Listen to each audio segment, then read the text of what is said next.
नमस्कार दोस्तों, स्वागत है आपका हमारे YouTube चैनल में। दोस्तों, जैसा कि आप जानते हैं, बिहार पुलिस जो मद्य निषेध हो गया, बीपीएससी टीआरई 4 या फिर बिहार एसएससी के लिए जीएस सबसे ज़्यादा ज़रूरी होता है ना। और जीएस जो है लूसेंट ब्रह्मास्त्र है सबके लिए।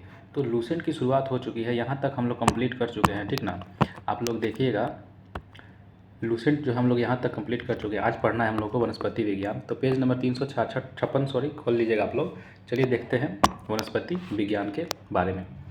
तो विभिन्न प्रकार के पेड़, देखिए विभिन्न प्रकार के जो हो गए पेड़ पौधों तथा उनके क्रियाकलापों के अध्ययन को हम लोग वनस्पति विज्ञान कहते हैं। जाहिर सी बात है, वनस्पति में पेड़ पौधे ही ना आते हैं, तो पेड़ पौधे के विज्ञान को क्या कहेंगे, अध्ययन को हम लोग वनस्पति विज्ञान कहेंगे। थियोफ्रिस्टस जो थे, थियोफ्रिस्टस कौन थे? थियोफ्रिस्टस, है ना। थियोफ्रिस्टस को वनस्पति विज्ञान का जनक कहा जाता है। इसको याद रखिएगा, वनस्पति विज्ञान के जनक कौन हो जाएंगे? थियोफ्रिस्टस, ठीक ना। चलिए देखते हैं पादपों के वर्गीकरण, क्लासिफिकेशन ऑफ प्लांट्स। तो एकलर जो थे, एकलर ने 1883 ईस्वी में वनस्पति जगत का वर्गीकरण जो निम्न रूप से किया था। एकलर ने क्या किया था 1883 में? जो वनस्पति है, वनस्पति जगत के बारे में वर्गीकरण किया था। किसने? एकलर ने। किसने? एकलर ने। कब किया था? 1883 में। ध्यान में रखिएगा, पादपों का वर्गीकरण हम लोग देख रहे हैं। एकलर ने क्या किया? 1883 में जाके वनस्पति जगत का वर्गीकरण किया है, जिसमें से पादप जगत, देखिए जो हम लोग का पादप जगत है, ये दो तरह से बांटा गया है, अपुष्पोद्भिद और पुष्पोद्भिद। पुष्पोद्भिद और अपुष्पोद्भिद में यही हम लोग देखते हैं। अपुष्पोद्भिद में मतलब जिसमें फूल नहीं खिलता हो, अपुष्प का रहा है ना, जिसमें फूल नहीं खिलता हो और बीज वोज नहीं होता होगा, है ना, तो उसमें फल भी नहीं होता होगा, ना फूल ना फल। तो देखिए, और पुष्पोद्भिद में क्या होता है? जिसमें फूल फल होता है, ठीक ना, ध्यान में रखिएगा। तो यहाँ पे हम लोग दो तरह से पादप जगत को बांट दिए, कौन कौन सा?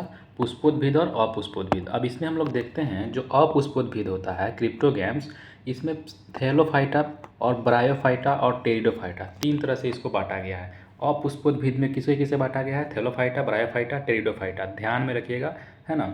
ये कैसा है? Thallophyta, bryophyta, pteridophyta. तो ये अपुष्पोद्भिद है, इसमें फूल और फल नहीं होते हैं, ध्यान में रखिएगा। चलिए आगे देखते हैं। सबसे पहले देखते हैं उसमें से जो थैलोफाइटा है, थैलोफाइटा को भी तीन तरह से बांटा गया है। कौन कौन सा? तो शैवाल बोलते हैं, कवक बोलते हैं और जीवाणु बैक्टीरिया बोलते हैं, ठीक ना। ये जो जीवाणु बैक्टीरिया है, ये भी किस में आ जाएगा? हमारा थैलोफाइटा समूह में आ जाएगा, ठीक ना। और शैवाल जो है, कवक, ये भी हमारा थैलोफाइटा में ही आ जाएगा। इसको एकदम दिमाग में बैठा लीजिएगा। चलिए आगे देखते हैं अपुष्पोद्भिद के बारे में।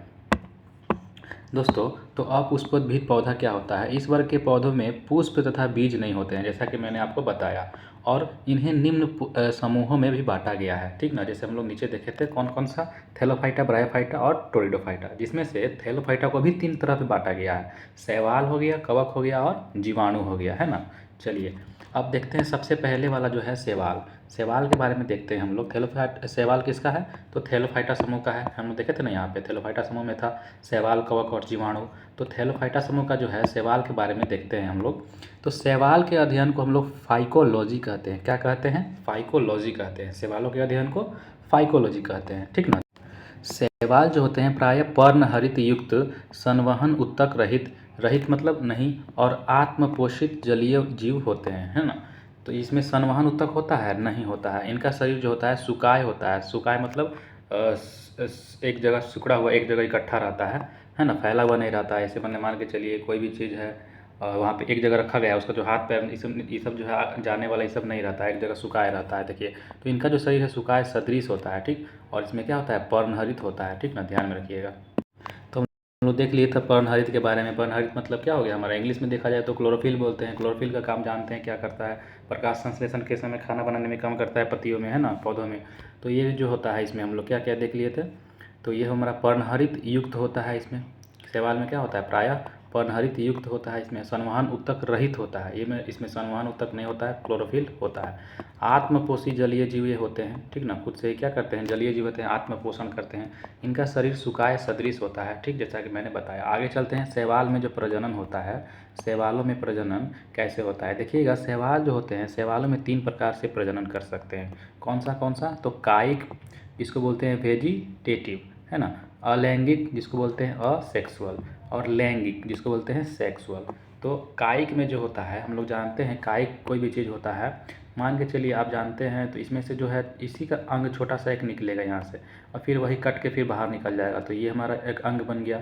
तो यही हमारा क्या हो गया, कायिक, ठीक ना, या इसे कायिक बोलते हैं। और अलैंगिक के बारे में आप जानते ही हैं। अलैंगिक में इसमें कोई लिंग का ज़रूरत नहीं पड़ता है, और लैंगिक में मतलब क्या होता है, उसमें भी कोई दूसरा लिंग का ज़रूरत पड़ता है। मतलब कि सामने एक लिंग होता है तो समलैंगिक हुआ, तो लिंग हो गया, तो विभिन्न लिंग का ज़रूरत पड़ता है लैंगिक में। और लैंगिक में कोई भी लिंग का ज़रूरत नहीं पड़ता है, ठीक ना। तो हम लोग यही देख रहे हैं। चलिए देखते हैं, कायिक प्रजनन में शैवाल का एक भाग जैसे कि एक शाखा या प्रकंद नए पौधे में विकसित हो जाते हैं। कायिक प्रजनन में क्या होता है, तो शैवाल है, शैवाल का एक भाग जैसे कि क्या, एक शाखा में प्रकंद नया पौधा में विकसित हो जाता है, ठीक ना, नया पौधा में जो है उसका पौधा विकसित हो जाता है। अलैंगिक प्रजनन में शैवाल जो होते हैं बीजाणुओं या फिर कायिक कोशिका विभाजन द्वारा प्रजनन करते हैं। अलैंगिक में क्या होता है, जो प्रजनन अलैंगिक में मतलब कोई भी लिंग का जरूरत नहीं पड़ता है, उसको खुद में ही करता है। तो कैसे, तो शैवाल जो होता है बीजाणु या फिर कोशिका विभाजन करके, कोशिका विभाजन हम लोग पढ़े थे, एक कोशिका है वो दो तरह से बढ़ जाता है, छोटा छोटा, ठीक ना। तो यही हमारा क्या कहलाता है, अलैंगिक कहलाता है। इसमें कोई लिंग की जरूरत नहीं पड़ा, खुद ही क्या बटा, खुद ही बट के दो में बट गया, दो से चार को बट गया। तो ये हो गया हमारा अलैंगिक। और लैंगिक में तो हम लोग जानते ही हैं, किसी विभिन्न लिंग का जरूरत पड़ता है सामने, जैसे उसमें भी होता है ना मेल फीमेल, जैसा कि आप समझ सकते हैं। तो देखिएगा, खंडन क्या होता है, खंडन, खंडन जो होता है फ्रेगमेंटेशन, एक प्रकार का अलैंगिक प्रजनन है, ठीक ना। खंडन का मतलब होता है अलैंगिक प्रजनन। इसमें क्या होता है, कोई भी चीज़ टूट जाता है, और टूट के 3 4 5 जैसे भी होता है, द्वि द्विलिंगी या त्रिलिंगी जैसे जो भी हो जाए, है ना, तो उसको बोलते हैं खंडन, है ना। तो देखिए, जो कवक, शैवाल और कुछ पौधों में भी पाया जाता है। तो कवक में क्या होता है, तो कायिक प्रवर्धन होता है। और हम लोग क्या देखे थे, खंडन वाला जो होता है अलैंगिक प्रजनन होता है, सॉरी, और कुछ पौधों में पाया जाता है, ठीक। इस प्रक्रिया में जीव का शरीर जो होता है टुकड़ों में विभाजित हो जाता है। इस प्रक्रिया में जीव का जो शरीर किस में बनता है, तो टुकड़ों में विभाजित हो जाता है, और प्रत्येक टुकड़ा एक नया नया जीव के रूप में क्या हो जाता है, विकसित हो जाता है, जैसे मैंने अभी बताया आपको अलैंगिक में। और देखिएगा लैंगिक प्रजनन, देखिए यहाँ पे कह रहा है, लैंगिक प्रजनन में 2 शैवाल जो होते हैं वो कोशिकाओं के संलयन के द्वारा प्रजनन कर लेते हैं। मतलब 2 शैवाल है, और ये दोनों मिल जाएंगे, क्या हो जाएंगे, दोनों मिल जाएंगे, दोनों मिलने के बाद को क्या बना लेंगे, तो नया कोशिका का विभाजन कर लेंगे। तो ऐसे इसको बोलते हैं हम लोग लैंगिक प्रजनन। शायद हम समझते हैं, आप समझ गए होंगे, है ना। चलिएगा अब आगे देखते हैं, लाभदायक शैवाल कौन कौन सा लाभदायक शैवाल होते हैं, खाने वाला चाहे जो भी किसी भी प्रॉफिट देता है शैवाल। तो शैवाल जो है ये ब्रायोफाइटा का समूह का ध्यान में रखिएगा, ब्रायोफाइटा समूह का है, अपुष्पोद्भिद का है, और ब्रायोफाइटा समूह का तीसरा पहला नंबर का है थैलोफाइटा। ब्रायोफाइटा टेरोफाइटा था ना, तो थैलोफाइटा का प्रथम था शैवाल, तो शैवाल था, उसके बाद कवक था, उसके बाद क्या था, शैवाल कवक, और उसके बाद देखिए, रुकिए 1 मिनट, शैवाल था, कवक था, और क्या था, जीवाणु था, सॉरी, हाँ, शैवाल कवक था और जीवाणु था। ये तीनों हमारे किस में आता था, थैलोफाइटा में आता था, पुष्पोद्भिद में आता था। अब देखते हैं हम लोग, चलिए इसका जो लाभदायक शैवाल कौन कौन से हैं इसके बारे में देखते हैं। तो भोजन के रूप में जो होता है फोरफाइरा होता है, फोरफाइरा जो होता है भोजन के रूप में हम लोग खाते हैं, किसके से, लाभदायक शैवाल, ये खाने वाला शैवाल है। एल्बा जो हो गया, अल्बा, सरगासन हो गया, सरगासन, लेमनेरिया हो गया, नॉन स्टॉक, लाल शैवाल, ये सब जो है किस लिए काम आता है, तो लाभदायक की शैवाल है, खाने का काम आता है, भोजन के रूप में काम आता है। ध्यान में रखिएगा, ये जो शैवाल है फोरफाइरा, अल्बा, सरगासन, लेमनेरिया, नॉन स्टॉक, लाल शैवाल, जो ये सब आता है, ये भोजन के रूप में हम लोग खाते हैं, ठीक ना। आगे देखते हैं, लाल शैवाल जो होता है, जो एगार एगार नामक पदार्थ का उत्पादन करता है। एगार एगार नामक कोई एक पदार्थ है, ये जो है इसका उत्पादन कौन करता है, तो लाल शैवाल करता है। ध्यान में रखिएगा, ये इंपॉर्टेंट लाइन है कि एगार एगार नामक पौधा कौन सा शैवाल देता है, तो लाल शैवाल देता है, एगार एगार नामक पदार्थ, ठीक है। जो खाद्य पदार्थ के रूप में उपयोग होता है, खाद्य पदार्थ के रूप में जो उपयोग किया जाता है, ये एगार एगार नामक पदार्थ है ना। तो आगे देखते हैं, आयोडीन बनाने में, आयोडीन बनाने में हम लोग जानते हैं कि शैवाल का उपयोग किया जाता है। तो लिमनेरिया जो हो गया, फ्यूकस हो गया, एक लोनिया हो गया, ये आदि चीज़ जितने भी हैं ये आयोडीन बनाने में काम में आते हैं, ठीक ना। आयोडीन बनाने में कौन कौन सा काम आता है, ध्यान में रखिएगा, लेमनेरिया हो गया, फ्यूकस हो गया, एक लोनिया हो गया, क्या हो गया, लेमनेरिया, फ्यूकस और एक लोनिया। अब आते हैं खाद्य के रूप में, खाद्य के रूप में कौन कौन सा, तो नौ स्टॉक, एनाबीना, केल्प, समुद्री भूरे शैवाल, ये सब खाद्य के रूप में हम लोग डालते हैं, खाद्य के रूप में इसका उपयोग करते हैं, ठीक ना, खाद्य के रूप में। और देखिए, नील हरित शैवाल जो होते हैं वो जीवाणु होते हैं। नील हरित शैवाल हम लोग क्या देखे थे, नील हरित शैवाल ये है क्या है, तो नील हरित शैवाल एक जीवाणु है, ठीक ना, जो प्रकाश संश्लेषण करता है। क्या करता है, प्रकाश संश्लेषण करता है, ऐसा जीवाणु है। पूछता है, बताइए कौन सा ऐसा जीवाणु है जो प्रकाश संश्लेषण करता है, तो नील हरित शैवाल, ठीक है, नील हरित शैवाल। आगे देखते हैं, और धान के खेतों में उर्वरक के रूप में उपयोग किए जाते हैं, किस लिए, धान के जो खेत होते हैं उसमें उर्वरक के लिए उसमें उपजने के लिए उर्वरक के लिए उसमें उपयोग किया जाता है, ठीक ना। नीलहरित शैवाल जो है ये प्रकाश संश्लेषण करता है, ध्यान में रखिएगा। आप देखते हैं औषधि के बारे में। औषधि मतलब दवा बनाने के लिए कौन कौन सा शैवालों का उपयोग करते हैं। तो क्लोरेला से क्लोरेलिन नामक प्रतिजैविक का मतलब हो गया क्या बोलते हैं जी, एंटीबायोटिक प्रतिजैविक का मतलब हो गया एंटीबायोटिक, ठीक ना। एवं लेमनेरिया से टिंचर आयोडीन बनाते हैं, एवं लेमनेरिया से क्या बनता है, तो टिंचर आयोडीन बनाई जाती है, ठीक ना। तो क्लोरेला से क्लोरीन नामक प्रतिजैविक और लेमनेरिया से टिंचर आयोडीन बनाया जाता है। ये सब औषधि में हमारा काम आता है, ठीक ना। तो बताइएगा एंटीबायोटिक बनाने में कौन सा जो है शैवाल का उपयोग किया जाता है। तो क्लोरेला नामक जो है शैवाल का उपयोग किया जाता है एंटीबायोटिक बनाने में। बताइएगा कि टिंचर आयोडीन बनाने में कौन सा शैवाल का उपयोग किया जाता है। तो लेमिनेरिया नामक जो है शैवाल का उपयोग किया जाता है टिंचर आयोडीन बनाने में, ठीक ना, आयोडीन बनाने में। और खाने में कौन सा उपयोग किया जाता है, तो हम लोग देखे थे खाने के लिए फोरफाइरा, अल्वा, सरगासन, लेमनेरिया, नॉस्टॉक, लाल शैवाल, ये सब खाने में था। इसमें से जो लाल शैवाल था जो एगार नमक पदार्थ से उत्पादन हो रहा था, जो खाद्य पदार्थ के रूप में उपयोग हो रहा था। खाद्य के रूप में जो होता है नॉस्टॉक, एनाबिना, केल्प, समुद्री भूरे शैवाल, ये सब खाद्य के रूप में उपयोग आता है। आयोडीन बनाने में हम लोग देखे थे, यहाँ भी आयोडीन लिखा हुआ है, लेमनेरिया फ्यूकस एक्लोनिया, और यहाँ भी आयोडीन लिखा हुआ है, ठीक ना। तो लेमनेरिया यहाँ भी लिखा हुआ है, लेमनेरिया यहाँ भी लिखा हुआ है, तो कन्फ्यूज नहीं होना है, दोनों एक ही है। अब देखते हैं अनुसंधान कार्यों में क्या। अनुसंधान जो कार्य होता है अंतरिक्ष में जो है, इस सब में भी उपयोग लाया जाता है, ठीक ना। देखिए क्लोरेला एसिटेबुलेरिया और बेलोनिया, ये जो है अनुसंधान कार्य में काम में लाया जाता है। अंतरिक्ष में ये सब जो है लेके जाया जाता है, किस लिए, भोजन करने के लिए। बहुत सारा इसका उपयोग होता है अंतरिक्ष में, है ना। इसको आराम से लेके जा सकते हैं। देखिए तो क्लोरेला एसिटेबुलिया हो गया और बेलोनिया क्या हो गया, बेलोनिया जो हो गया बेलोनिया, और क्लोरेला एसिटेबुलेरिया, ये सब क्या हो गया, अनुसंधान कार्य के लिए शैवाल काम में आते हैं, ठीक ना। अब देखते हैं यहाँ पे क्लोरेला के बारे में, देखिए लिखा हुआ है क्लोरेला के बारे में क्या लिखा हुआ है। क्लोरेला हम लोग यहाँ पे देखे थे क्लोरेला के बारे में, इसे क्लोरीन नमक प्रतिजैविक और लेमनेरिया, ये सब तो हम देखे थे प्रतिजैविक बन रहा था क्लोरेला से। तो क्लोरेला नमक शैवाल को अंतरिक्ष यान के केबिन में हौज में उगाकर अंतरिक्ष यात्री को प्रोटीन युक्त भोजन, इसे भोजन भी मिलता है। क्लोरेला को हम लोग क्या कर सकते हैं, खा भी सकते हैं। और जल और ऑक्सीजन प्राप्त हो सकता है। इसमें क्या मिलता है, जल भी मात्रा बहुत ज़्यादा ही, मतलब कि पानी सोख के रखता है, तो इससे हम लोग जल भी प्राप्त कर सकते हैं, ऑक्सीजन भी प्राप्त कर सकते हैं। इससे ऑक्सीजन भी प्राप्त करेंगे, जाहिर सी बात है ये भी प्रकाश संश्लेषण करता है, तो अंतरिक्ष में ले जाने के लिए बढ़िया होता है अंतरिक्ष। इसको खाइए, मस्त प्रोटीन आपको मिलेगा, आपको प्रोटीन की कमी नहीं होगा। तो ये जो क्लोरेला नमक जो शैवाल है, इसको अंतरिक्ष में लेकर जाया जाता है, ध्यान में रखिएगा। इसे एंटीबायोटिक के लिए काम में आता है, ये एंटीबायोटिक के लिए भी काम आता है, दवाई भी आप इसका बना सकते हैं। तो क्लोरेला बहुत बढ़िया चीज़ है, क्लोरेला नमक शैवाल, ठीक ना। चलिए आगे देखते हैं। जल में बड़ी मात्रा में पोषक तत्वों की उपस्थिति जो होता है प्लवन शैवाल की अत्यधिक वृद्धि के कारण बन जाती है। बड़ी मात्रा में क्या होता है, पोषक तत्व की उपस्थिति हो जाती है जो शैवाल होते हैं, इसी की वृद्धि से, जिससे शैवाल जो होते हैं प्रस्फुटन कहते हैं, इसको बोलते हैं शैवाल प्रस्फुटन, मतलब फट के बस क्या होता है, प्रस्फुटन हो गया, बंटवारा हो गया, फैल गया। तो शैवाल प्रस्फुटन जल की गुणवत्ता और मछली मृत्यु दर में गिरावट का कारण बन जाती है। जल की जो गुणवत्ता है उस तो कर देता है, लेकिन मछली मृत्यु दर में क्या हो जाता है, गिरावट कर, अच्छा ठीक है, मछली मृत्यु दर में गिरावट कर दिया, मतलब मरने में जो है मछली मरता है उसमें क्या कर दिया, उसके दर में गिरावट कर दिया, मतलब कि मछली भी अब हेल्दी रहेगा। क्यों, क्योंकि इसमें जो है बहुत ज़्यादा गुण होता है, क्या होता है, गुण होता है, तो मछली की मरने का दर भी कम हो जाता है। और जो है ये जो है जल को भी क्या करता है, तो साफ़ करता है, गुणवत्ता पूर्व बनाता है ना। क्यों, क्योंकि इसमें बहुत ज़्यादा प्रोटीन है ना। चलिए आगे देखते हैं हम लोग क्या देख रहे हैं, कवक के बारे में, है ना। अभी हम लोग क्या क्या देख लिए, हम लोग तो अभी पुष्पोद्भिद पढ़ रहे थे, जिसमें से थैलोफाइटा समूह का हम लोग शैवाल पढ़ रहे थे, ठीक ना। अब स्टार्ट करते हैं कवक के बारे में। देखिए यहाँ पे लिखा हुआ है कवक, ठीक, जिसको हम लोग इंग्लिश में बोलते हैं फंगस जो भी। तो इसके अध्ययन को कवक विज्ञान माइकोलॉजी कहा जाता है। क्या कहा जाता है, यहाँ से क्वेश्चन डायरेक्ट पूछता है कि बताइए कवक विज्ञान को क्या कहते हैं, कवक को अध्ययन को क्या कहते हैं, तो माइकोलॉजी। क्या कहते हैं, माइकोलॉजी। देखिए कवक जो होते हैं पर्णहरित रहित होते हैं। पर्णहरित रहित मतलब इसमें क्या होते हैं, क्लोरोफिल नहीं होता है, रहित लगा है मतलब नहीं होना। तो कवक जो होता है पर्णहरित रहित होता है, मतलब इसमें क्लोरोफिल नहीं होता है। इसका मतलब ये जो सूरज प्रकाश में खाना बना पाएगा, नहीं बना पाएगा। तो कवक जितना ही फंगस देखने को रहता है वो सूरज के प्रकाश में खाना नहीं बना पाता है। अगर ऐसे रहे तो कहीं भी कवक लगेगा, धूपा में रखने पे देखते हैं हम लोग, कोई भी चीज़, अगर अचार जो भी रहता है उसमें फंगस लग जाता है तो धूपा में रखते हैं तो साफ़ हो जाता है, मर जाता है कवक। तो अगर मान के चलिए वो प्रकाश संश्लेषण कर लेता है पर्णहरित के माध्यम से उसमें रहता तो कभी भी वो क्या होता, खराब होता नहीं होता, मतलब कि मरता नहीं मरता।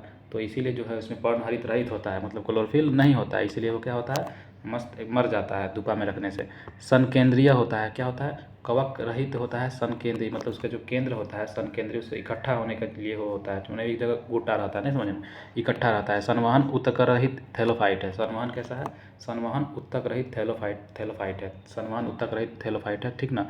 इसमें संवहन होता है आने जाने के लिए, और उत्तक रहित होता है, सॉरी उत्तक रहित, संवहन उत्तक रहित मतलब किसी भी चीज़ में मान के चलिए, हम लोग जानते हैं कि हर पेड़ पौधा में जाइलम फ्लोएम होता है, एक जगह से दूसरी जगह लेके जाने के लिए, मिनरल्स हो गया, पानी हो गया, जो भी चीज़, तो इसमें जो होता है ना उत्तक रहित होता है, इसमें संवहन के लिए लेके जाने आने के लिए इसमें उत्तक नहीं पाया जाता है, ठीक ना। तो ये कैसा है, संवहन उत्तक रहित थैलोफाइटा होता है, ठीक। थैलोफाइटा में तो है ही है कवक, तो ये संवहन उत्तक रहित थैलोफाइटा होता है, पर्ण रहित होता है, ये सब याद रखिएगा। कवक जो होता है, कवक काय लंबे, अत्यंत महीन, लगभग पारदर्शी सूत्रों का संयोजन, इसे जिसे हाइफी कहा जाता है।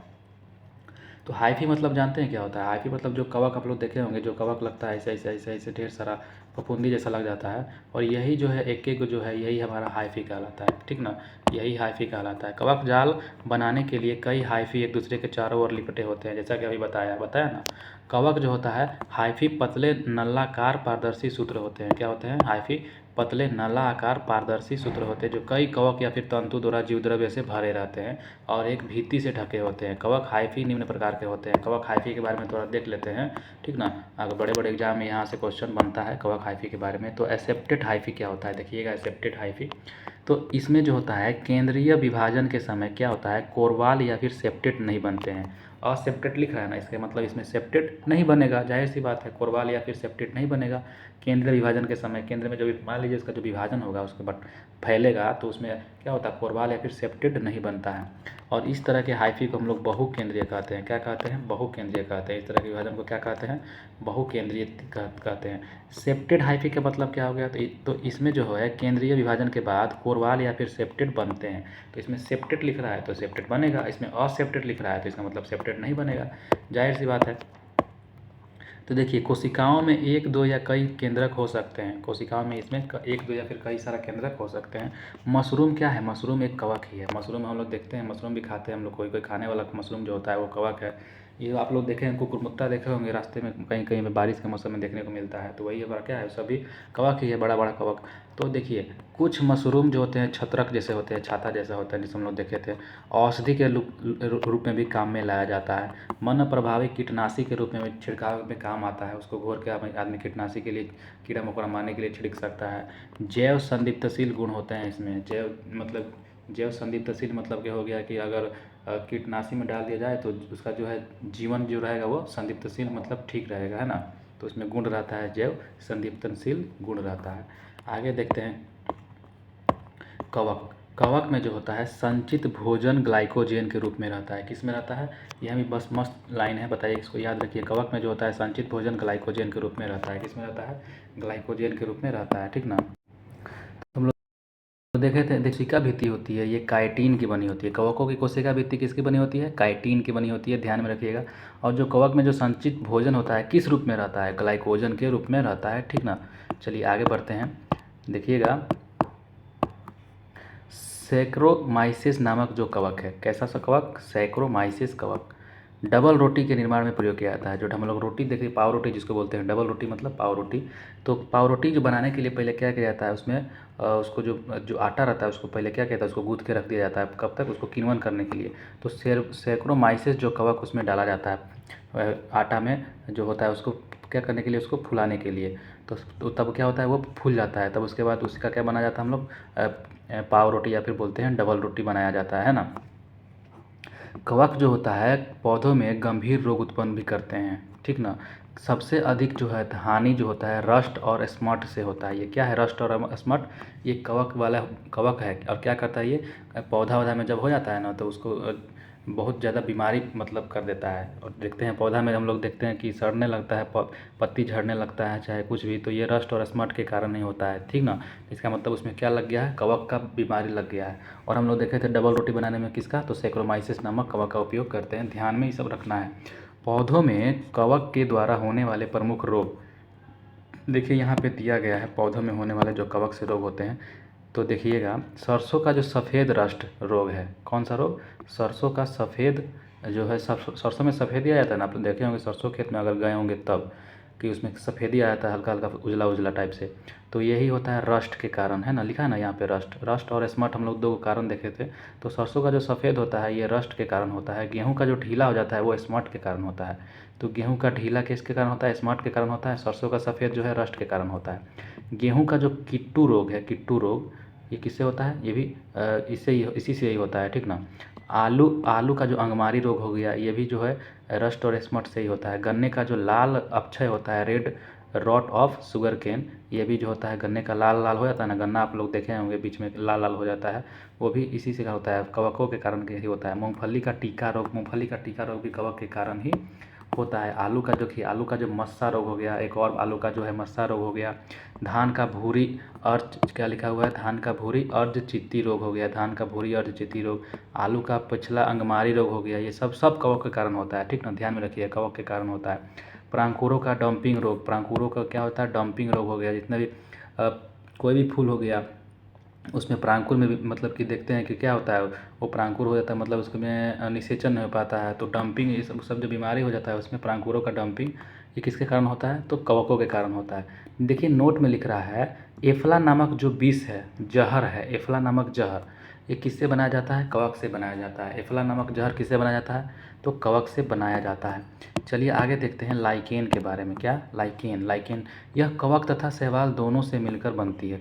लाइकेन किससे बनाई जाती है? तो कवक और शैवाल दोनों से मिलकर बनाई जाती है। ध्यान में रखिएगा, लाइकेन बनाने के लिए हमको कवक चाहिए, और पहले वाला जो शैवाल पढ़े थे, शैवाल दोनों चाहिए, कवक और शैवाल दोनों चाहिए। किस लिए? लाइकेन बनाने के लिए। तो देखिए इसमें जो है कवक तथा शैवालों का संबंध परस्पर सहजीवी सिम्बोटिक जैसा होता है। सहजीवी का मतलब हो गया कि हम तुमको हेल्प करेंगे, तुम हमको हेल्प करो, एक जैसे हम लोग साथ साथ रहेंगे। सहजीवी का अर्थ यही होता है। तो देखिए कवक जो हो गया, जल, खनिज, लवण, विटामिन आदि शैवाल को दे देता है। किसको देता है? शैवाल को। तो कवक बोलता है कि देखिए मेरे पास जल है, खनिज है, लवण है, विटामिन है, ये सब आदि किसको दे दिया? शैवाल को दे दिया। अब शैवाल भी तो उसको कुछ देगा ना, तो शैवाल के पास प्रकाश संश्लेषण है, क्योंकि कवक के पास प्रकाश संश्लेषण नहीं था, क्लोरोफिल भी नहीं था, नहीं ना था, हम लोग देखे थे अभी। तो देखिए शैवाल क्या करता है कि शैवाल कहता है कि हम तुमको प्रकाश संश्लेषण करके खाना बनाएंगे और उसके द्वारा कार्बोहाइड्रेट और का निर्माण करके तुमको हम कवक को दे देंगे। तो कवक क्या देता है? कवक दे देता है उसको कार्बोहाइड्रेट, प्रकाश संश्लेषण से खाना बना के, ठीक ना। कवक सॉरी शैवाल दे देता है, और कवक उसको क्या क्या देता है? तो कवक उसको जल देता है, साथ में खनिज भी दे देता है, लवण भी दे देता है, और विटामिन्स भी दे देता है शैवाल को, ठीक ना। चलिए अब आगे देखते हैं। इतना समझ में आ गया, सहजीवी है कवक और शैवाल दोनों एक दूसरे से लाइकेन बनाता है, दोनों सहजीवी करके। कवक और शैवाल के बीच इस तरह के सहजीवी जो संबंध है, इसी को क्या बोलते हैं हम लोग? हेलोटिज्म बोलते हैं। क्या बोलते हैं? हेलोटिज्म बोलते हैं। ध्यान में रखना है, हेलोटिज्म का मतलब, इसका मतलब क्या हो गया कि कवक और शैवाल दोनों एक दूसरे से क्या कर रहा है? सहजीवीपन दिखा रहा है, वो इसको दे रहा है, वो इसको दे रहा है। लाइकेन शब्द का जो सर्वप्रथम प्रयोग है वो ग्रीक दार्शनिक जो थे, थियोफ्रेस्टस, हम लोग देखे थे, ग्रीक दार्शनिक थे कौन? थियोफ्रेस्टस, इन्होंने ही दिया था। लाइकेन शब्द का सबसे पहले प्रयोग किया था। किसने किया था?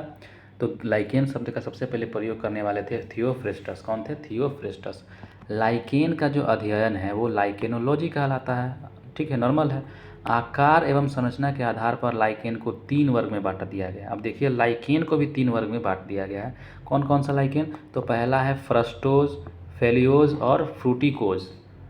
फ्रस्टोज, फेलियोज और फ्रूटिकोज, ये जो है क्या क्या है? तो लाइकेन के प्रकार है। 3 प्रकार से हम लोग बांटे थे ना लाइकेन को, तो ये सब लाइकेन ही है, ठीक ना। इसका मतलब जो है क्रस्टोज हो गया, फोलियोज हो गया, फ्रूटिकोज, ये लाइकेन जो है वो किससे बना होगा? तो कवक और शैवाल से मिलकर बना होगा, जाहिर सी बात है। तो देखिए लाइकेन में प्रजनन 3 प्रकार से भी होता है। एगो तो कायिक प्रजनन होता है, जैसे बताए थे, कायिक मतलब ये जो हो गया इसमें से निकल जाता है, एगो कट के बाहर हो जाता है, वही कायिक प्रजनन कहलाता है। और हम लोग देखे थे लैंगिक में, मतलब दूगो जब तक मेल फीमेल नहीं मिलेगा तब तक नहीं होगा, तो इसमें लैंगिक जनन भी होता है और अलैंगिक भी होता है, तीनों का तीनों होता है लाइकेन में। तो देखिए कितना स्पेशल है लाइकेन, है ना। तो यहाँ से क्वेश्चन बन सकता है, बनता है कि नहीं बनता है? बनता है। तो कायिक हो गया, लैंगिक हो गया और अलैंगिक, तीनों इसमें होते हैं। अलैंगिक मतलब वो क्या होता है? खुद से भी बढ़ के 2 गो 3 गो 4 गो जितना मन करे वो विभाजन करके अपना जनसंख्या को बढ़ा सकता है।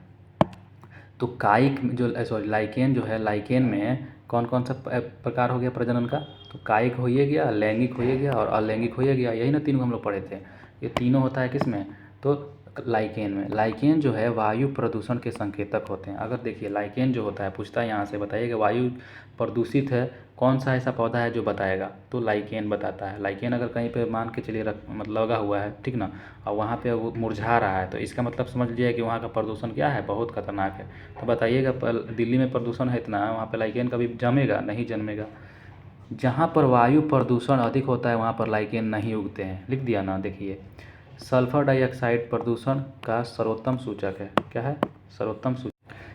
देखिए पेड़ों छालों पर उगने वाले जो लाइकेन होते हैं वो कॉर्टिकोल्स कहलाते हैं। क्या कहलाते हैं? अगर पूछेगा कि बताइए पेड़ पे जो छाल होता है, पेड़ों की छालों पर जो उगने वाला जो लाइकेन उपजता है वो किससे तो उसको क्या बोलते हैं? उसको कॉर्टिकोल्स बोलते हैं। और अगर खाली खाली चट्टान पर उगेगा तो खाली चट्टानों पर उगने वाले लाइकेन को क्या बोलते हैं? सेक्सिकोल्स बोलते हैं। क्या बोलते हैं? सेक्सिकोल्स बोलते हैं। तो ध्यान में रखिएगा, चट्टान पे जो उग रहा है उसको बोलेंगे लाइकेन को सेक्सिकोल्स, अगर पेड़ की छाल पे उग रहा है लाइकेन तो उसको बोलेंगे कॉर्टिकोल्स। क्या बोलेंगे? कॉर्टिकोल्स। ध्यान में रखिए। देखिए हम लोग देख रहे हैं कि लाइकेन जो है, लाइकेन मृदा निर्माण की प्रक्रिया में सबसे ज़्यादा सहायता करता है। मिट्टी को बनाने में कौन सहायता करता है? तो लाइकेन। ठीक ना, ध्यान में रखिएगा, मृदा निर्माण में कौन सहायता करता है? तो लाइकेन करता है। आर्चिल आर्चिल लेकनोरा जैसे जो लाइकेन होते हैं इनसे नीला रंग प्राप्त किया जाता है। कैसा रंग? नीला रंग प्राप्त किया जाता है आर्चिल और लेकनोरा जैसे लाइकेन से। ठीक ना। प्रयोगशाला में प्रयोग होने वाला जो लिटमस पेपर होता है वो रोसेला नामक लाइकेन से ही प्राप्त किया जाता है, मतलब बनाया जाता है।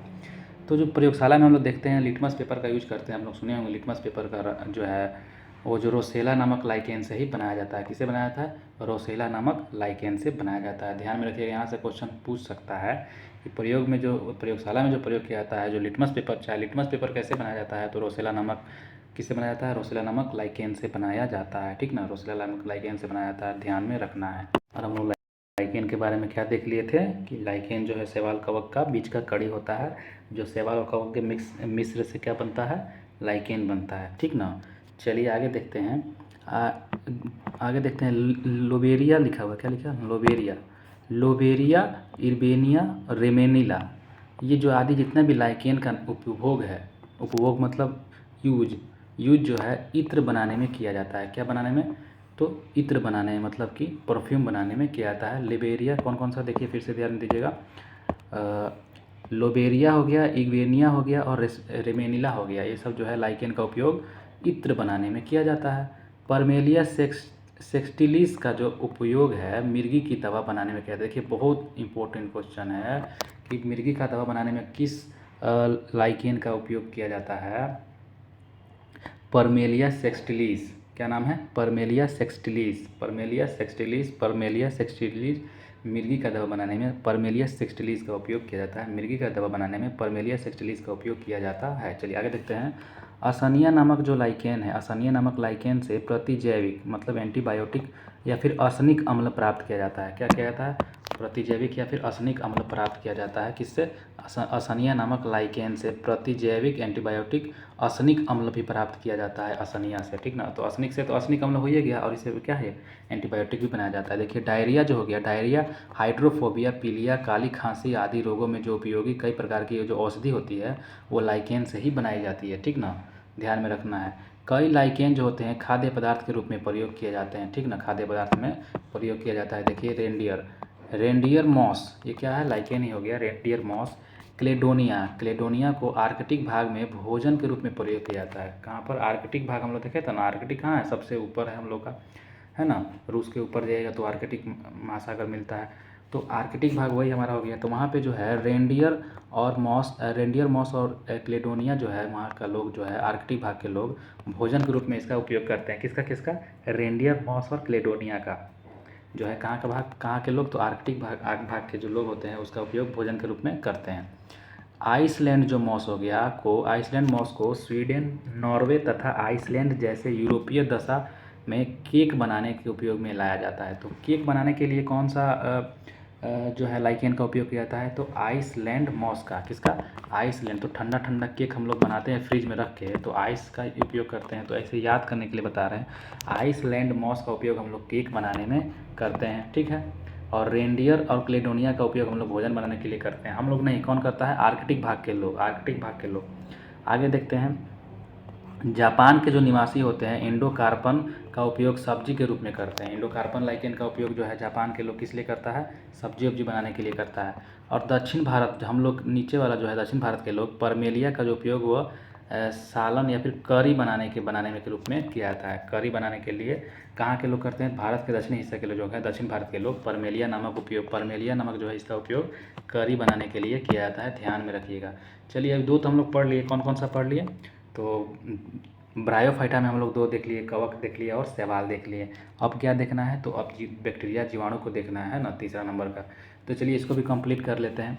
तो इसकी खोज जो है, 1 मिनट, हाँ, इसकी खोज जो है 1883 ईस्वी में होल्ड के एंटोनियन ल्यूवेनहॉक ने किया था। ठीक ना, हॉलैंड के कौन थे, हॉलैंड के जो थे एंटोनियन ल्यूवेनहॉक ने किया था। किसका, जो है बैक्टीरिया का खोज 1683 में। जीवाणु विज्ञान का पिता ल्यूवेनहॉक को कहा जाता है। जीवाणु विज्ञान का पिता किसे कहा जाता है, तो ल्यूवेनहॉक को कहा जाता है। बैक्टीरिया साइंस जो है जीवाणु विज्ञान बोल सकती है, बैक्टीरियोफेज का ल्यूवेनहॉक ने क्या कहा था, इसका जो है पिता कहा जाता है, जीवाणु विज्ञान का पिता। अब देखिए एहरेनबर्ग जो है 1829 में इन्होंने जीवाणु नाम दिया था। तो जीवाणु नाम देने वाले कौन थे, तो एहरेनबर्ग थे। कौन थे, एहरेनबर्ग। जीवाणु नाम देने वाले कौन हो गए, 1829 में एहरेनबर्ग हो गए। कौन हो गए, एहरेनबर्ग। ध्यान में रखिएगा, जीवाणु की खोज करने वाले थे ल्यूवेनहॉक, एंटोनियन ल्यूवेनहॉक। 1683 में खोजे थे, हॉलैंड के रहने वाले थे। लेकिन जीवाणु जो नाम किसने दिया होगा ना, जीवाणु, इसका नाम जीवाणु रखा जाएगा। तो खोज कर दिया दूसरा, लेकिन जीवाणु नाम दिया था किसने, तो किसने, एहरेनबर्ग ने। देखिएगा विषाणु के बारे में आप लोग सुना होगा, विषाणु मतलब वायरस।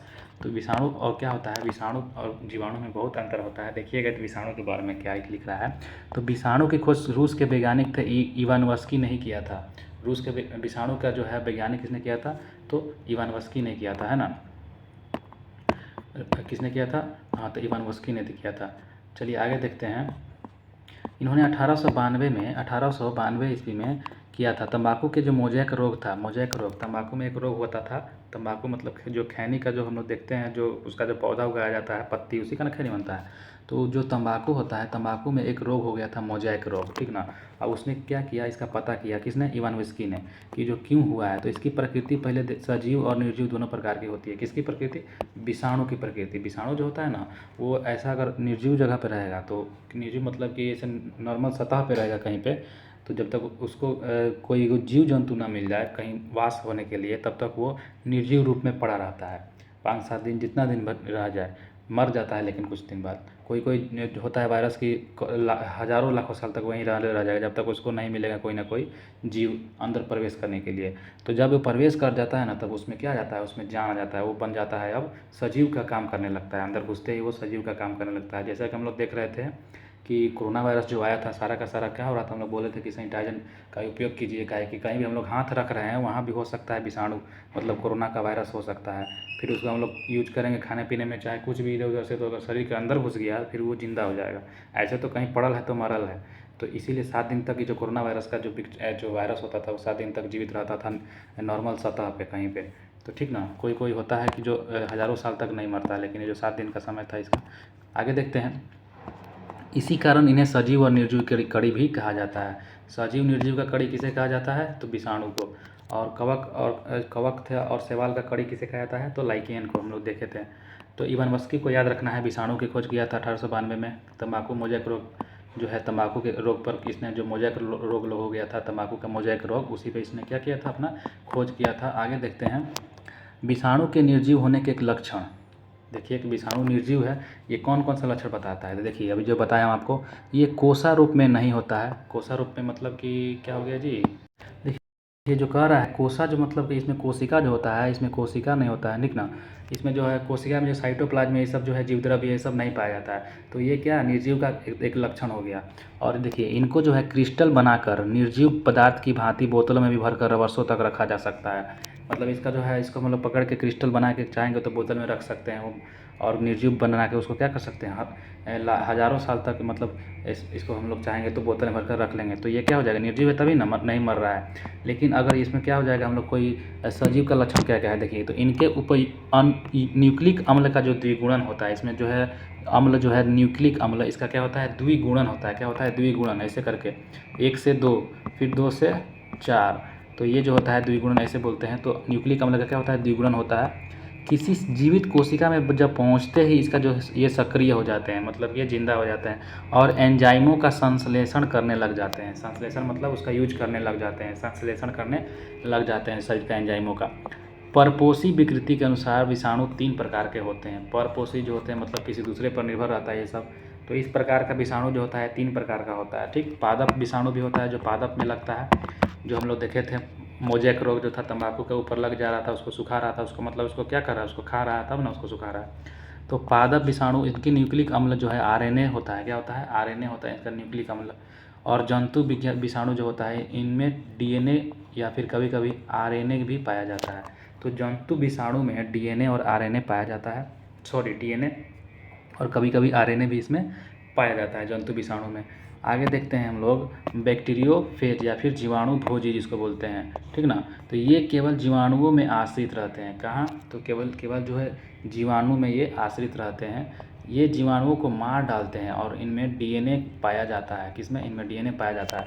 तो जीवाणु में आश्रित रहता है, जीवाणु के अंदर आश्रित रहने वालों को बोलते हैं बैक्टीरियोफेज या फिर जीवाणु भोजी। जीवाणु भोजी मतलब ये जीवाणु को ही खाने लग जाता है, इतना खतरनाक वायरस है, समझ में आ रहा है ना।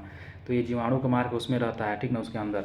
और ये डीएनए इसमें पाया जाता है। इसमें क्या पाया जाता है, इसमें डीएनए पाया जाता है। और जो हम लोग ऊपर देखे थे पादप क्या देखे थे, ऊपर देखे थे हम लोग जंतु विषाणु में डीएनए और आरएनए दोनों पाया जा रहा था, और खाली पादप विषाणु में खाली आरएनए पाया जा रहा था, ठीक ना। तो जंतु, अच्छा मान के चलिए हम लोग खाते हैं, हम लोग नॉनवेज खाता है, कोई खाता है क्या बोलते हैं, कोई वेज है कोई नॉन वेज है ना। तो बताइए कि सबसे ज़्यादा बीमारी किसको होगा, जंतु खाने वाला को कि नॉनवेज खाने वाला को। तो नॉनवेज खाने वालों को बीमारी कम होता है, इसीलिए जंतु खाने वालों को बीमारी ज़्यादा होता है। यहाँ से यह एक ट्रिक मतलब कि हम देखे थे कहीं पे, तो ध्यान में रखना है। क्योंकि जंतु विज्ञान में डीएनए आरएनए दोनों पाया जाता है, पादप विषाणु में मात्र आरएनए ही पाया जाता है, तो बीमारी उसमें भी होगा लेकिन कम होगा। लेकिन चलिए ये सब बात अलग बात है। आगे देखते हैं हम लोग बैक्टीरियोफेज जो केवल जीवाणु में आश्रित रहता है। ये जीवाणु को मार डालते हैं और इनमें डीएनए पाया जाता है। जैसे टी टू फेज हो गया, किसी वायरस में उत्परिवर्तन म्यूटेशन उसके आनुवांशिक द्रव्य में परिवर्तन के कारण ही होता है म्यूटेशन। चलिए आगे देखते हैं।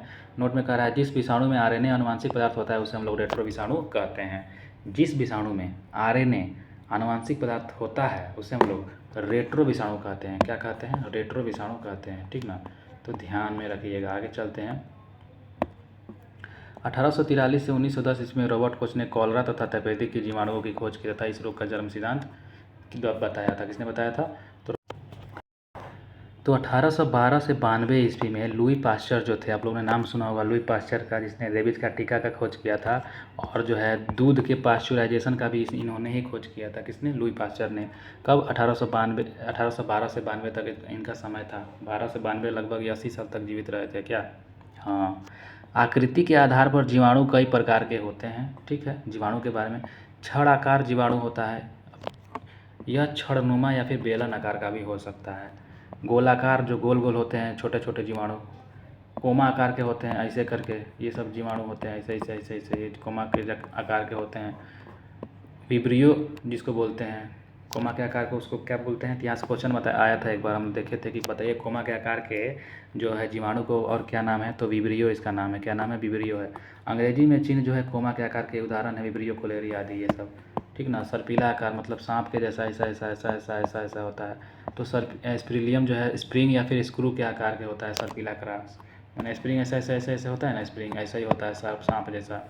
स्क्रू के आकार का होता है। दूध की अधिक दिनों तक सुरक्षित रखने के लिए इसका पाश्चराइजेशन करते हैं, ठीक ना। पाश्चराइजेशन मतलब क्या होता है, तो इसके दो विधियाँ होता है पाश्चराइजेशन करने का। पहला विधि जो है जो LTH बोलते हैं, दूध को 62.8 डिग्री सेंटीग्रेड पर क्या करते हैं, इसको 30 मिनट तक गर्म करते हैं। 30 मिनट तक गर्म करके उसको फिर ठंडा करके रख देते हैं, जिससे वो क्या होता है कि लंबे समय तक चलता है। और हाई टेम्परेचर शॉर्ट मेथड भी इसके लिए एक उपयोगी है, जिसको बोलते हैं HTST। तो HTST दूध को यहाँ पे 71.7 डिग्री सेल्सियस पर 15 ही सेकंड के लिए मात्र गर्म करते हैं।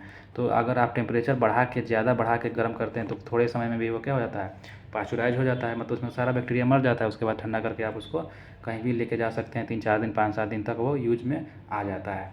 तो देखते हैं हम लोग पैकेट वाला जो दूध आता है हम लोग के पास, उस पर लिखा रहता है कि दिस इज़ पाश्चराइज्ड मिल्क, है ना। इसका मतलब क्या हो गया, उसको इतना डिग्री मतलब या फिर इतना डिग्री पर गर्म करके उसको रखा गया होगा ठंडा करके।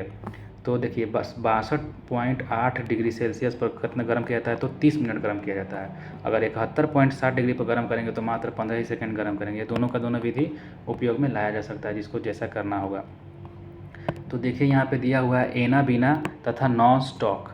ये जो नामक साइनोबैक्टीरिया होते हैं, साइनोबैक्टीरिया जो वायुमंडल की नाइट्रोजन को क्या करते हैं, स्थिरीकरण करते हैं। एनाबीना नॉन स्टॉक जो है ये क्या करते हैं, तो साइनोबैक्टीरिया है, वायुमंडल की जो नाइट्रोजन है, नाइट्रोजन को स्थिरीकरण करते हैं। मतलब कि ये जो है मिट्टी में रहते हैं और वायुमंडल का जाहिर सी बात है, कोई भी पौधा है मिट्टी से नाइट्रोजन को नहीं ले पाता है। इसीलिए वो क्या करता है कि वो उसके पास बैक्टीरिया जो है ना, ये एनाबीना और नॉस्टॉक नामक साइनोबैक्टीरिया, ये क्या करता है कि हवा में तो हम जानते हैं कि 71% नाइट्रोजन है, 78% है ना, तो उसका यूज करता है और उसको यूज करके क्या करता है, मिट्टी में मिलाता है नाइट्रोजन को, ठीक ना। क्यों? क्योंकि वो पेड़ पौधा नीचे से मिट्टी से नाइट्रोजन ले सके, अपना खाना बना सके, है ना।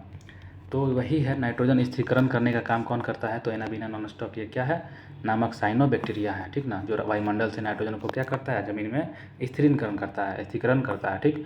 राइजोबियम तथा ब्रेडी राइजोबियम, ये दो है, राइजोबियम तथा ब्रेंडी राइजोबियम इत्यादि जो जीवाणु हैं, इनकी जातियाँ लेग्यूमिनेसी, जो मटर कुल का जो पौधा होता है, चना हो गया, मटर हो गया, दाल हो गया, उसी में जिसको बोलते हैं हम लोग लेग्यूमिनेसी। क्या बोलते हैं, जितना भी मटर कुल के पौधा होता है उसको बोलते हैं लेग्यूमिनेसी, उसी में पाया जाता है, पौधों की जड़ों में रहता है। ये कहाँ रहता है, जड़ों में रहता है। तो राइजोबियम और ब्रेंडी राइजोबियम जो है ये कहाँ रहता है, पौधों के जड़ों में रहता है, मटर कुल के पौधों के जड़ों में रहता है, जिसको हम लोग बोलते हैं लेग्यूमिनेसी वाला पौधा, ठीक ना। तो और वायुमंडलीय नाइट्रोजन को भी ये क्या करता है, स्थिरीकरण करने का काम करता है। तो पूछेगा जड़ में रहने वाले कौन से हो जाएंगे, पौधों के जड़ों में रहने वाले, तो राइजोबियम और ब्रेंडी राइजोबियम। अगर बोलेगा कि ऐसे मिट्टी में रहने वाले कौन हो जाएंगे, तो एनाबीना और नॉन स्टॉक, ये जो है नामक जो है साइनोबैक्टीरिया वायुमंडल में नाइट्रोजन की स्थिरीकरण करता है, ठीक ना, वायुमंडल की नाइट्रोजन को रोकता है, नीचे मिट्टी में मिलाता है। तो मिट्टी में रहने वाले हो जाएंगे एनाबीना और नॉन स्टॉक। और बोलेगा कि बताइए कौन सा है पौधों की जड़ों में रहता है, तो ये वही राइजोबियम और ब्रेंडी राइजोबियम और ब्रेंडी राइजोबियम जो है पौधों की जड़ों में रहता है। इसको याद कर लीजिएगा, यहाँ से क्वेश्चन भर भर के आता है। आगे देखते हैं एजोटोबैक्टर या फिर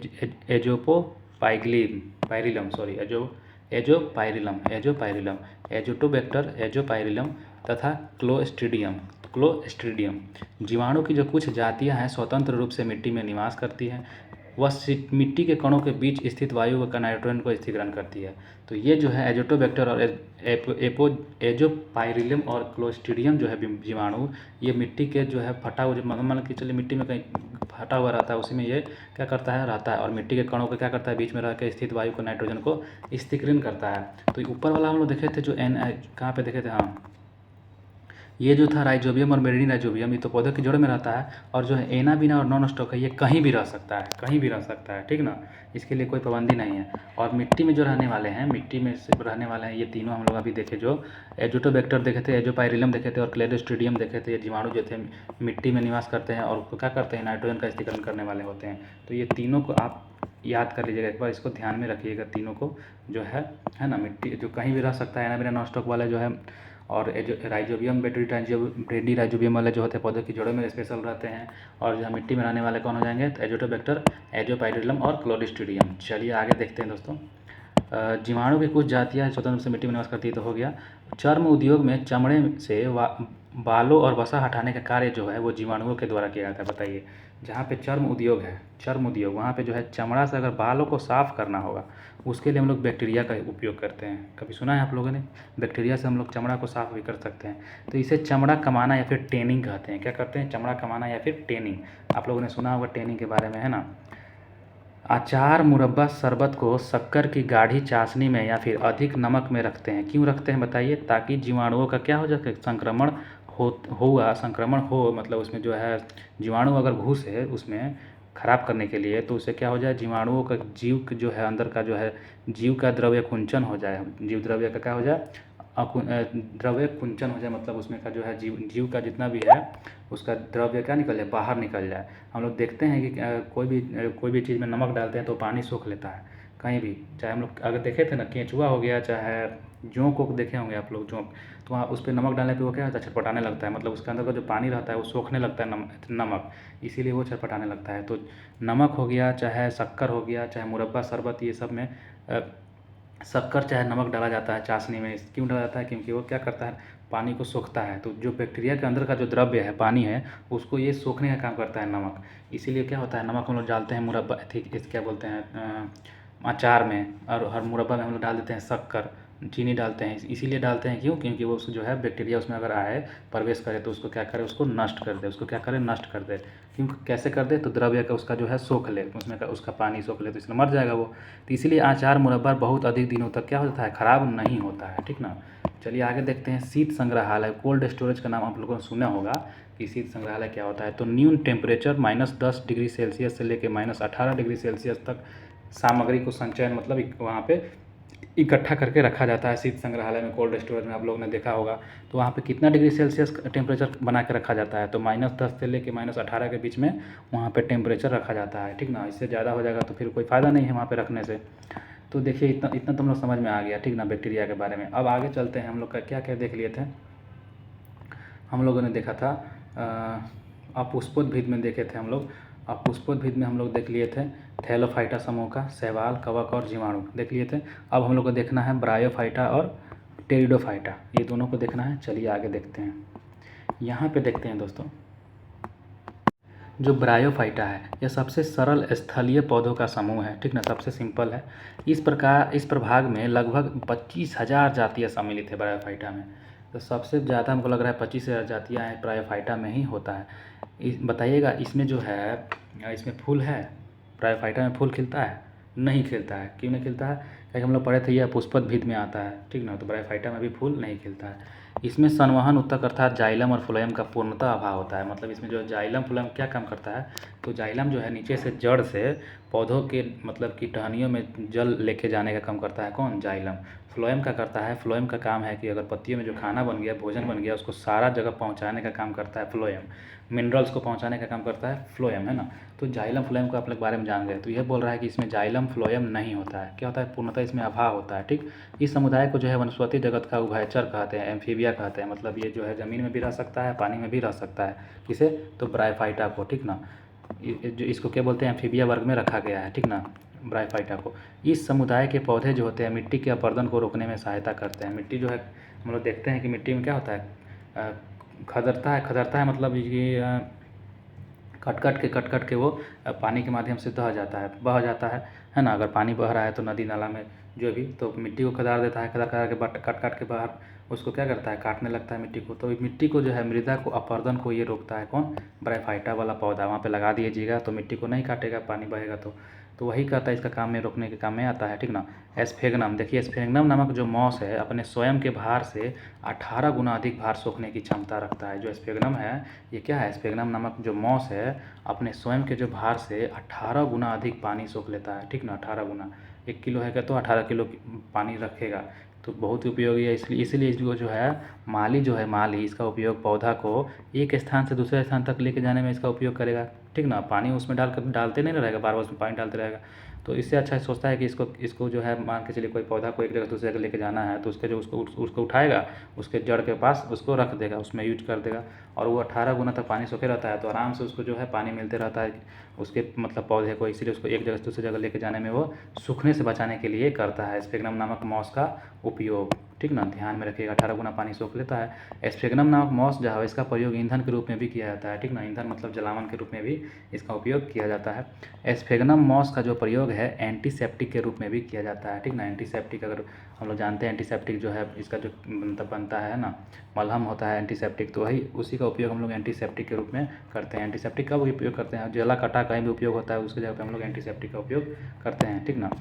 तो देखिएगा, ये तो हम लोग ख़त्म कर दिए कौन सा, ब्रायोफाइटा में कुछ ज़्यादा था नहीं, लेकिन 25,000 जातियाँ इसमें सम्मिलित है। जाइलम फ्लोएम नहीं होता है, और इसको उभयचर में रखते हैं हम लोग। ये सब ध्यान में रखना है, ठीक ना। संवहन उत्तक अर्थात जाइलम फ्लोएम ये सब इसमें नहीं होता है, ये भी याद रखना है। और स्फेगनम के बारे में बताया कि 18 गुना पानी सोखता है, और इसको माली अपने कहीं से एक जगह दूसरी जगह लेके जाने में उपयोग में लाता है। ध्यान रखिएगा, इसमें जो स्फेगनम नामक मॉस है, इसमें एंटीसेप्टिक के रूप में भी इसका उपयोग किया जाता है। अब देखते हैं टेरिडोफाइटा के बारे में, ठीक ना। तीसरे नंबर का जो है टेरिडोफाइटा। तो इस समूह के पौधों में नमी छायादार स्थानों, जंगलों और पहाड़ों पर अधिकता से पाए जाते हैं। इस समूह में जो होते हैं, पौधा जो होता है छायादार, जहाँ पे छाया रहेगा उसी स्थान पर ये पहाड़ों पर अधिकतम ज़्यादातर पाया जाता है, ठीक। ठीक ना, छायादार पे। तो पौधों का जो शरीर होता है जड़, तना, शाखा, पत्तियाँ और विभेदित रहता है। इसमें क्या रहता है, जड़, तना, शाखा और पत्ती में ये बटा हुआ रहता है, ठीक ना। तना जो होता है साधारण राइजोम से राइजोम के रूप में रहता है, किस में रहता है, तो राइजोम के रूप में इसमें तना इसका रहता है। और आगे देखिएगा, पौधे जो है जीवाणुजनक होते हैं। कैसे होते हैं, बीजाणुजनक होते हैं। पौधे बीजाणुजनक होते हैं और जनन की जो क्रिया है वो बीजाणु के द्वारा ही होती है, ठीक ना, ध्यान में रखिएगा। पौधे बीजाणुजनक होते हैं, जनन की क्रिया जो है बीजाणु के द्वारा ही होती है। इस समुदाय के पौधों में संवहन ऊतक पूर्ण विकसित होता है। इस समुदाय के पौधों में क्या होता है, संवहन ऊतक एकदम विकसित हो गया रहता है। वही संवहन ऊतक जाइलम फ्लोएम जो ऊपर हम लोग देखे थे, इसमें क्या रहता है, इसमें आ गया रहता है। तो पूछेगा बताइए किसमें संवहन ऊतक मिलता है, तो टेरिडोफाइटा में। और किसमें संवहन ऊतक नहीं मिलता है, तो ब्रायोफाइटा में, ठीक ना। और थैलोफाइटा में तो हम लोग कुछ नहीं होता था, वो तो सुखाए होता था, एक जगह इकट्ठा रहता था। अब यहाँ पे लिखिए, तो परंतु जाइलम और वेसेल्स और फ्लोएम में सहकोशिकाएं नहीं होती है। इस समुदाय के पौधे में संवहन ऊतक पूर्ण विकसित होते हैं, ठीक ना, इसमें पूर्ण विकसित होते हैं। और लेकिन जाइलम जो फ्लोएम दोनों होता है संवहन ऊतक, इसमें सहकोशिकाएं नहीं होती है। सहकोशिकाएं मतलब अगर जाइलम फ्लोएम तो उसमें है लेकिन उसका हाथ पैर ही नहीं है, ठीक ना। तो कहने का मतलब जाइलम फ्लोएम है लेकिन उसका हाथ पैर नहीं है, एक जगह से दूसरी जगह पहुँचाने के लिए कुछ भी मिनरल्स को। तो ये ध्यान में रखना है। इसमें विकसित तो हो गया रहता है लेकिन इसमें क्या रहता है, जाइलम फ्लोएम तो रहता है लेकिन उसका कोशिका इसमें नहीं रहता है, हाथ पैर इसका नहीं रहता है, ठीक ना। अब आते हैं हम लोग अपुष्पोद्भिद के बारे में, ठीक ना। तो वीडियो ज़्यादा लंबा हो जाएगा, इसको नेक्स्ट पार्ट में बनाएंगे, ठीक ना दोस्तों। तो यहाँ तक तो यहाँ आने के लिए बहुत बहुत धन्यवाद। मिलते हैं नेक्स्ट पार्ट में। थैंक यू दोस्तों, मिलते हैं। Bye bye, Tata.